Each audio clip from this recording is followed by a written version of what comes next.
एक वक्त था जब बॉलीवुड सिर्फ फिल्म्स नहीं बेचा करता था, वो स्टार्स बेचा करता था। एक सुपरस्टार का नाम पोस्टर पर आ जाए, थिएटर्स हाउसफुल हो जाते थे, एडवांस बुकिंग तक हो जाती थी। लोग सॉन्ग्स को लूप पे सुनते थे और सॉन्ग्स चार्ट बस्टर बन जाते थे। लेकिन आज का टाइम और पिक्चर बिल्कुल बदल चुकी है।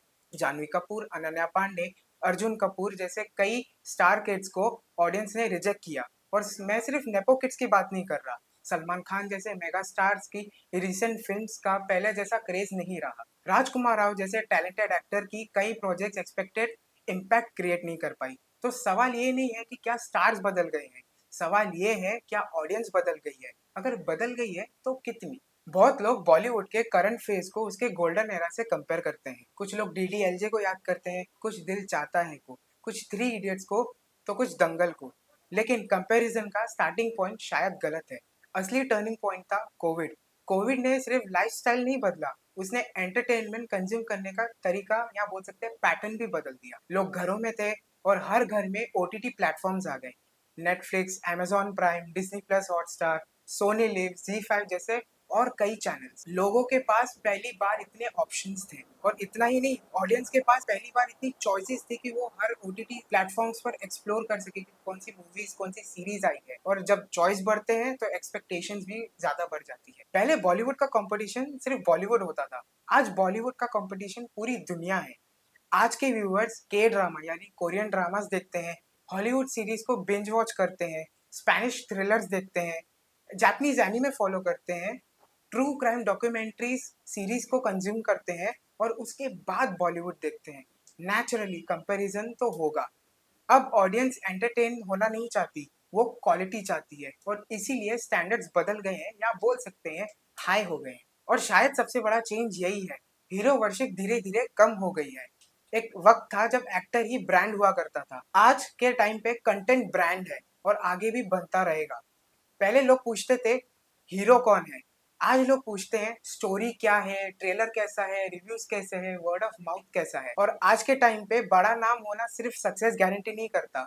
ऑडियंस एक ऑथेंटिसिटी चाहती है, एक इमोशनल कनेक्टिविटी चाहती है, और सबसे इम्पोर्टेंट बात, ऑडियंस अपने पैसे और वक्त की वैल्यू समझती है। और बॉलीवुड के सामने एक और बड़ा चैलेंज है, अटेंशन। आज कंपटीशन सिर्फ फिल्म से नहीं है, एक यूट्यूब वीडियो, एक इंस्टाग्राम रील, एक पॉडकास्ट क्लिप, एक स्टैंड अप स्पेशल, एक वेब सीरीज, सब ऑडियंस के अटेंशन के लिए compete करते हैं।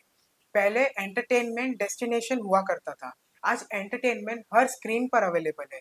और इसी वजह से ऑडियंस का पेशेंस लेवल कम हुआ है। पहले ऐसा होता था कि लोग वेट करते थे, आज अगर एक कंटेंट को फ्यू मिनट्स के लिए अगर ऑडियंस एंगेज नहीं करती है तो ऑडियंस इंस्टेंटली मूव ऑन कर जाती है सेकंड या थर्ड कंटेंट। आज के व्यूवर्स पहले से ज्यादा इन्फॉर्म्ड रहते हैं, वो ट्रेलर को एनालाइज करते हैं, रिव्यूज देखते हैं, सोशल मीडिया पर डिस्कशंस और फैन थियरीज को फॉलो करते हैं। और इसी वजह से ऑडियंस स्मार्ट और सिलेक्टिव हो गई है। बॉलीवुड के लिए ये चैलेंज भी है और एक अपॉर्चुनिटी भी। अगर बॉलीवुड इसे सही तरीके से और अगर स्मार्टली यूज करे तो अच्छे कंटेंट्स या कहें बहुत सुपर कंटेंट्स शाइन करके निकल सकते हैं। लेकिन कहानी का पॉजिटिव पार्ट यहाँ से शुरू होता है। ऑडियंस ने पूरे बॉलीवुड को रिजेक्ट नहीं किया, उन्होंने वीक कंटेंट्स को रिजेक्ट किया। जी हाँ, ध्यान रखिए, वीक कंटेंट्स को। और इसका प्रूफ हमें बार बार देखने को मिलता है। ट्वेल्थ फेल, लापता लेडीज, फैमिली मैन, छावा, जवान, मुंजिया, पंचायत, दिल्ली क्राइम्स, ये सब प्रोजेक्ट्स अलग अलग जॉनरा के हैं, अलग अलग बजट्स के हैं और अलग अलग ऑडियंस को टारगेट करते हैं। लेकिन इन सब में एक चीज कॉमन है, एक स्ट्रॉन्ग स्टोरी टेलिंग।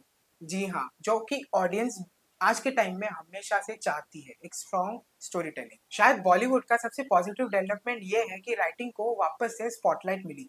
पहले डिस्कशंस एक्टर्स को लेके होते थे, आज कैरेक्टर्स को लेके होते हैं, स्टोरीज को लेके होते हैं, क्लाइमैक्स को लेके होते हैं। पहले पोस्टर्स बिकते थे, आज स्टोरीज बिकती है। राइटर्स को रिकॉग्निशन और इम्पोर्टेंस मिल रही है, और एक्सपेरिमेंटेशंस भी हो रहे हैं, और ऑडियंस उन एक्सपेरिमेंटेशंस को भी सपोर्ट कर रही है। और इस एक्सपेरिमेंटेशंस की वजह से हमें इतने ढेर सारे वैराइड कंटेंट्स देखने को मिल रहे हैं, चाहे वो मास एंटरटेनर हो, बायोपिक हो, थ्रिलर हो, डार्क कॉमेडीज हो, ये सब हमें देखने को मिल रहा है। इसी वजह से ऑडियंस अपकमिंग प्रोजेक्ट को अलग नजरिए से देखती है। धुरंधर जैसे प्रोजेक्ट्स को लेकर एक्साइटमेंट तो है, लेकिन ब्लाइंड एक्साइटमेंट बिल्कुल नहीं है। ऑडियंस वेट कर रही है राइटिंग देखने के लिए, एग्जीक्यूशन देखने के लिए, स्टोरी देखने के लिए। और ऑनेस्टली ये चेंज सबसे हेल्थी है। क्योंकि ऑडियंस क्वेश्चन पूछती है तो इंडस्ट्री के पास बेटर आंसर होने चाहिए। तो शायद कहानी बॉलीवुड के डाउनफॉल की नहीं है, ऑडियंस के एवोल्यूशन की है। और आज के ऑडियंस एकदम स्मार्ट है, सिलेक्टिव है, उनके स्टैंडर्ड्स बदल गए हैं क्योंकि वो एक better story telling, better execution, better writing चाहती है बॉलीवुड से और इंडस्ट्री से। और इंडस्ट्री और बॉलीवुड के पास एक ये ग्रेट अपॉर्चुनिटी है इसको एक पॉजिटिव वे में कन्वर्ट करने के लिए, अगर इंडस्ट्री अगर स्मार्टली टारगेट करे ऑडियंस को। क्योंकि आज का ऑडियंस सिर्फ मार्केट नहीं देखता, वो कंटेंट देखता है। आपको क्या लगता है, बॉलीवुड बदल गया है या ऑडियंस बदल गई है? कमेंट्स में ज़रूर बताइए। वीडियो पसंद आया तो वीडियो को लाइक और शेयर करें और सब्सक्राइब करें होम बॉलीवुड को। मैं हूँ ध्रुव राजस, कैमरा सहयोगी प्रीत के साथ, और आप देख रहे हैं होम बॉलीवुड। मिलते हैं आपसे अगले वीडियो में।